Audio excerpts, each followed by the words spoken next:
3 যুগ পেরিয়ে গেলেও দিনাজপুরের হিলি স্থলবন্দরে নির্মাণ করা হয়নি কোনো ট্রাক টার্মিনাল।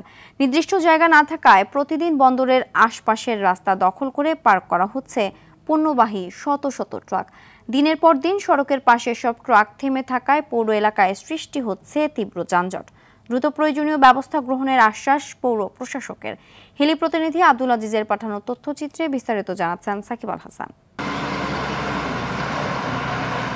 1986 সালে প্রায় 22 একর জমি নিয়ে শুরু হয় দিনাজপুরের হিলি স্থলবন্দরের কার্যক্রম। প্রতিষ্ঠার প্রায় 38 বছর পেরিয়ে গেলেও বন্দরটিতে নির্মাণ করা হয়নি আমদানি রপ্তানি পণ্যবাহী ট্রাকের জন্য পার্কিং ব্যবস্থা।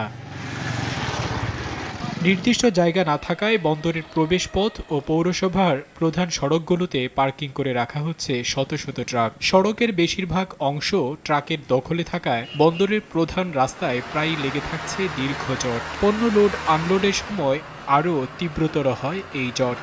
অনেক বাস ট্রাক এই রাস্তার পাশে দাঁড় করার কারণে আমাদের নিত্য দিনে যাতায়াত করা অত্যন্ত সমস্যা। বিশেষ পার্কিং করার কারণে রাস্তা আরো সংকোচ হয়ে যায়। ট্রাকগুলা যদি একটা নির্দিষ্ট টার্মিনালে বা একটা যদি স্ট্যান্ড থাকতো তাহলে এই ভোগান্তিটা কিছুটা হলেও লাঘব হতো। রাতে নিরাপত্তার হুমকিতে পড়ছেন চালক ও সহকারীরা। প্রায় চুরি হচ্ছে তেল সহ নানা জিনিস, নেই বিশ্রামের কোনো ব্যবস্থা। গাড়ি রাখছি রাস্তার উপরে, এখানে তো গাড়ি রাখা নিরাপদ নয়। আমাদের গাড়ি রাখা নিজেদের গোসল টোসল করা খুব সমস্যা। তার পাশে রেখে রেস্ট নেই, কিন্তু ওইভাবে তো আসলে রিস্ক হয়ে যায় আমাদের জন্য। তেল চুরি হয়, ব্যাটারি চুরি হয়, মানে অনেক সমস্যা। দ্রুত জায়গা ক্রয় করে একটি নির্দিষ্ট ট্রাক টার্মিনাল নির্মাণের আশ্বাস পৌর প্রশাসকের। আমাদের পৌরসভার এই বিষয়টি আমাদের নজরে আছে যে এখানে একটি স্থায়ী ট্রাক টার্মিনাল নির্মাণ করা প্রয়োজন। তো আমরা এটার জন্য জায়গার ব্যাপারে আমরা আমাদের ঊর্ধ্বতন কর্তৃপক্ষের সাথে যোগাযোগ অব্যাহত রাখছি। আশা করি এই সমস্ত সংস্কার কার্যক্রমগুলোর সাথে সাথে ট্রাক টার্মিনালের বিষয়ে আমাদের উল্লেখযোগ্য অগ্রগতি সাধন হবে।